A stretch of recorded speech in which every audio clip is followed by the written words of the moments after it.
அழகிய இலக்கியம்.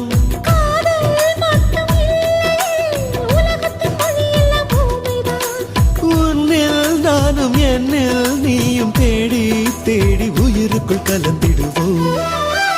ஆண் வாசமும் பெண் வாசமும்